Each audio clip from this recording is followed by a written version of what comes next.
तीसरा समीकरण देखते हैं बेटा, त्वरण की परिभाषा से यहाँ पे आ जाएगा a बराबर dv अपॉन dt।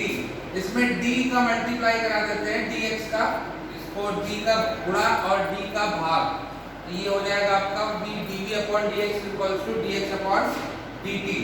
अब आपको पता है कि ये dv अपॉन dx तो इसी तरीके से रहेगा, और ये dx अपॉन dt क्या होता है बेटा, v होता है, ये इधर चला जाएगा, ये हो जाएगा a dx और ये हो जाएगा v dv। समाकलन इसका कराएंगे तो ये हो जाएगा a dx और ये हो जाएगा आपका v dv। ठीक, लिमिट अप्लाई करेंगे तो लिमिट यहाँ पर x है, ठीक है, x है यहाँ पर, यानी कि इसके लिए न्यूनतम मान होगा इसका x नॉट क्योंकि विस्थापन है, और यहाँ पर हो जाएगा x, तो लिमिट इसकी हो जाएगी आपकी कितनी, x नॉट से x a dx, और ये हो जाएगा आपका v है यहाँ पर, तो इसके लिए न्यूनतम मान क्या होता है बेटा u, तो u v और ये हो जाएगा आपका v dv। समाकलन इसका करा लेते हैं, कितना हो जाएगा यहाँ पर, ये हो जाएगा आपका a x minus x not, ठीक है, और ये हो जाएगा आपका v, ये हो जाएगा आपका v square by 2। Limit apply हो जाएगी यहाँ से u और v, लिमिट लगाओगे यहाँ पर, ये हो जाएगा आपका a x minus x not v square minus u square upon 2, ये 2 इधर आ जाएगा, ये हो जाएगा आपका 2a और ये हो जाएगा x minus x not v square minus u square, यानी कि v स्क्वायर का मान आ जाएगा यहाँ से 2a x minus x not और प्लस u स्क्वायर।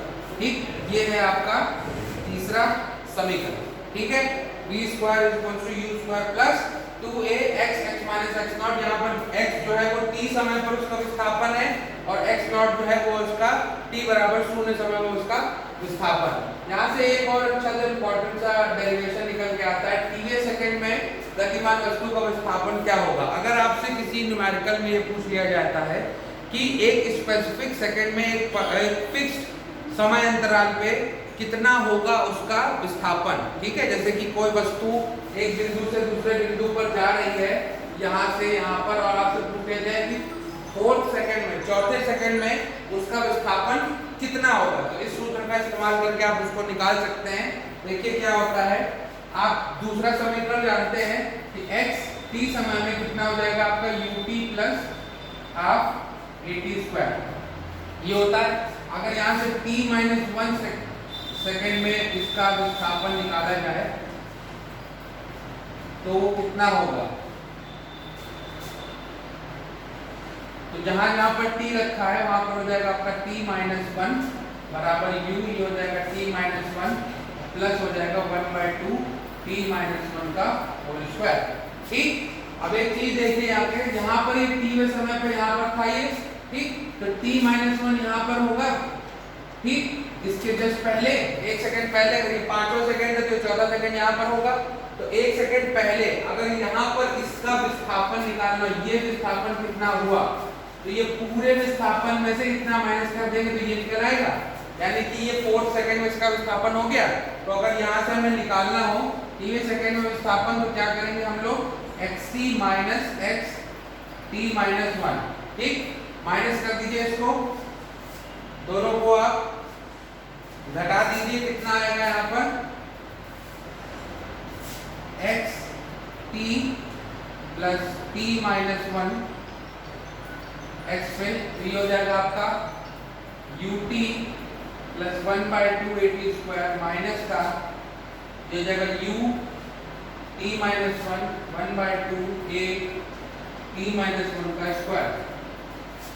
ओपन कर लीजिए इसको, ये हो जाएगा ut plus 1/2 at square minus ut minus u plus 1/2, ये स्क्वायर का खुलेगा तो ये हो जाएगा a square minus b plus b square minus 2ab, ठीक है।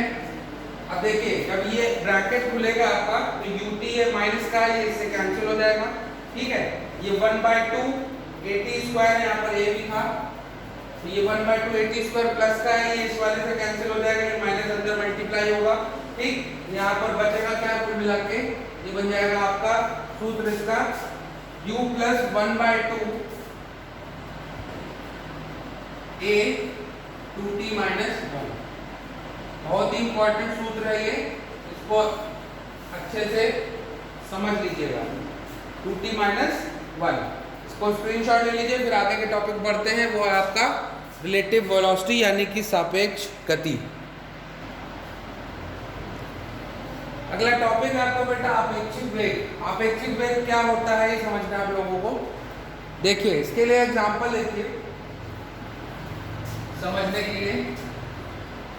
मान लेते हैं कि कोई एक ट्रेन है जो कि आपकी 10 मीटर प्रति सेकंड की रफ्तार से जा रही है, ठीक है। इसके अंदर आपके दो इंसान बैठे हैं ए और बी, ठीक। देखिए अब यहाँ पर ये जो ए और बी हैं ये दोनों ही आपके विराम अवस्था में, ठीक। लेकिन ट्रेन जो है वो गतिमान है किसी एक दिशा में 10 मीटर प्रति सेकंड की रफ्तार से, ठीक है। अगर ये ए इस बी को देखेगा, ठीक है, तो ए के सापेक्ष जो बी का मान होगा वो 0 होगा क्योंकि वो बैठा हुआ है। लेकिन अगर यही ए इस ट्रेन के बाहर आ जाता है, ठीक है, और अब ये इसको देखता है तो B जो है वो ट्रेन के साथ साथ गति कर रहा है, यानी कि अब B का जो मान होगा, B का जो वेग होगा A के सापेक्ष बदल चुका होगा। तो कहने का मतलब ये है कि आपके किस बिंदु से आप किसी ऑब्जेक्ट को, किसी वस्तु को किस बिंदु से देख रहे हैं उसके अनुसार उसका वेग जो है वो बदल भी सकता है। ये हम लोग ने पहले भी पढ़ चुके हैं पहले वाले लेक्चर में, उसमें भी यही चीज हमने बताई थी कि अगर आप पोजीशन किसी की भी एक का जो स्थिति है किसी वस्तु की वो अलग अलग लोगों के लिए अलग अलग हो सकती है। तो यहाँ पर वही चीज है कि जब ए ट्रेन के अंदर था तब बी का मान जो था वो 0 था, उसके सापेक्ष जो उसका मान था वो 0 था, और ए के सापेक्ष उसका मान अलग था। अब इसी में थोड़ा सा हम बढ़ाते हैं। मान लेते हैं बी जो है वो 2 मीटर प्रति सेकंड की रफ्तार से इस दिशा में चल रहा है, जिस दिशा में आपकी ट्रेन चल रही है, ठीक। तो अब जो b का मान होगा, b का मान होगा a के सापेक्ष, इसको याद रखना। b का मान a के सापेक्ष कितना हो जाएगा बेटा, जो पहले लिखा है वो पहले लिख दो, bb माइनस ba, ठीक है, समझ गए। अब यहाँ पर क्या है देखो, bb आपका 10 है, ठीक, ये भी सेम दिशा में है और ये भी आपका शेप सेम उसमें आ रहा है, तो आपको b का मान निकालना है, ठीक है। तो b का मान क्या हो जाएगा, bb का मान कितना हो जाएगा बेटा, bba और प्लस ba, ठीक है। तो bb a निकाल लेते हैं, यानी कि b का मान a के सापेक्ष, तो b का मान a के सापेक्ष कितना हो गया बेटा, ये 10 जा रहा है और ये 2 जा रहा है, यानी कि ये हो जाएगा आपका 10 और ये हो जाएगा 2, यानी कि 12 मीटर प्रति सेकंड इसका मान आ जाएगा bb का a के सापेक्ष। दोनों आपके जुड़ जाएंगे। क्यों जुड़ जाएंगे, क्योंकि ये दोनों ही एक सीधी दिशा में एक ही दिशा में जा रहे हैं। अगर ये अलग अलग दिशा में होते, मान लेते b आपका उल्टी डायरेक्शन में जा रहा होता है, तब जो b का मान होता है a के सापेक्ष हो जाता है आपका 10 - 2 यानी कि 8 मीटर प्रति सेकंड, ठीक है। ये आपका इसका सूत्र होता है, इसको अच्छे से समझ लेते हैं क्या होगा। BBA इसको इसी तरीके से रख लीजिएगा कि B जो पहले लिखा होता है वो पहले आएगा, तो BB माइनस BA हो जाएगा, और अगर BA भी निकालेंगे तो वो हो जाएगा BA माइनस BB। और एक बहुत इंपॉर्टेंट होता है BB इक्वल्स टू माइनस का AB।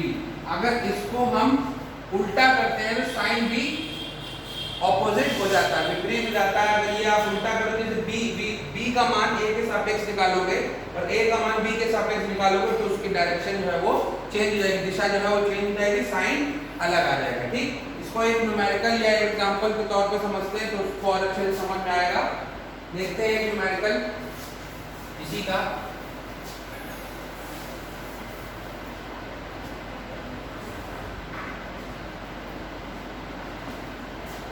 लिखा हुआ है एक सीधी सड़क पर एक कार है आपकी जो कि 40 किलोमीटर प्रति घंटा की रफ्तार से जा रही है दिशा में, ठीक है, पूरब की ओर। दूसरी कार है 50 किलोमीटर प्रति घंटा की रफ्तार से जा रही है, ये भी आपकी पूरब में ही जा रही है। तीसरी कार है जो कि 70 किलोमीटर प्रति घंटा की चाल जा रही पश्चिम में, यानी कि इसकी डायरेक्शन जो है वो अपोजिट हो गई है। ठीक, ये इस तरफ जा रही है 70 किलोमीटर प्रति घंटे की रफ्तार से। ठीक है, अगर यहाँ पर वैल्यू निकालोगे तो मान लेते हैं कार ए है, ये बी है और ये सी है, तो यहाँ पर जो बी ए का वैल्यू हो जाएगा वो हो जाएगा 40 किलोमीटर प्रति घंटा, और बी का मान जो हो जाएगा वो हो जाएगा आपका 50 किलोमीटर प्रति घंटा, और BC का जो मान होगा वो माइनस का 70 किलोमीटर पर आवर होगा, 70 किलोमीटर प्रति घंटा, क्योंकि उसकी दिशा जो है वो बाकी के दोनों कारों के विपरीत है। ठीक है, तो जो भी दिशा आपके विपरीत हो उसको आपको माइनस में लेना है। अब आपसे कुछ क्वेश्चन यहाँ पे पूछे गए हैं। सबसे पहला पूछा गया है कि A के सापेक्ष B का वेग कितना होगा। A के सापेक्ष B का वेग, ठीक, तो ये हो जाएगा आपका B A और ये हो जाएगा BB माइनस BA, यानी कि B कितना है आपका 50 और माइनस BA कितना है आपका माइनस का 70, तो ये हो जाएगा आपका 120 किलोमीटर प्रति घंटा। ठीक, समझे। दूसरा क्वेश्चन आपसे इसमें पूछा गया है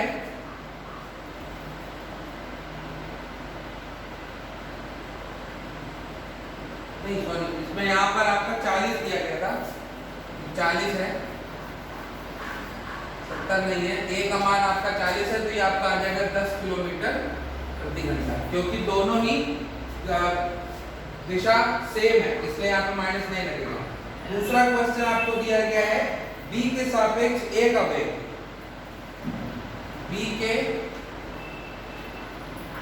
सापेक्ष ए का वेग, ठीक, बी के सापेक्ष ए का वेग क्या होगा, यानी कि बी ए भी निकालना है। तो अभी हम लोग ने पढ़ा था कि अगर इसको उल्टा करोगे तो ये माइनस का बी ए आ जाएगा, यानी कि आ जाएगा माइनस का 10 माइनस का 10 किलोमीटर प्रति घंटा। ठीक, तीसरा क्वेश्चन आपको इसमें भी पूछा गया है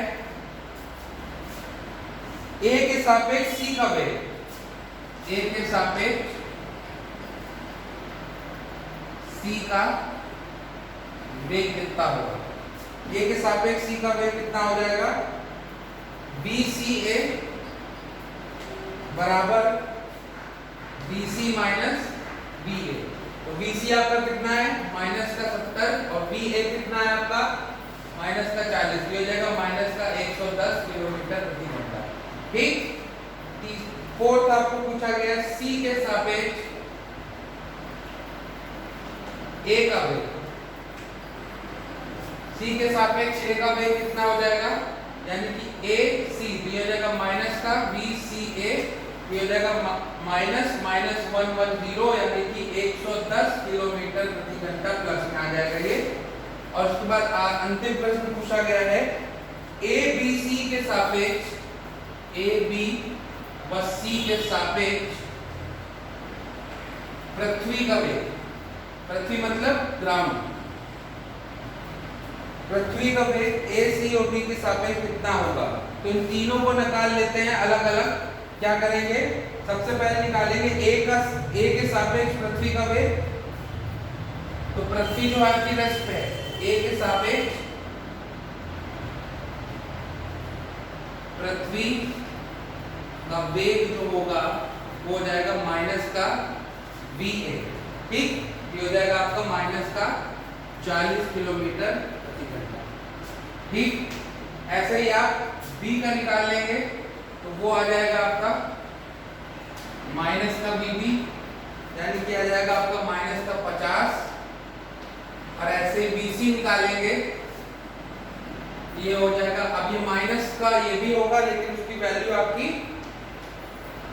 प्लस में थी, तो ये हो जाएगा माइनस का 70, तो ये हो जाएगा आपका 70 किलोमीटर प्रति घंटा। ठीक, ये हो गया आपका तीनों के सापेक्ष पृथ्वी का वेग। तो ये था आपका रिलेटिव वेलोसिटी यानी कि आपेक्षिक गति के न्यूमेरिकल, और ट्राई करिएगा, और किसी प्रकार की कोई प्रॉब्लम हो तो पूछ लीजिएगा।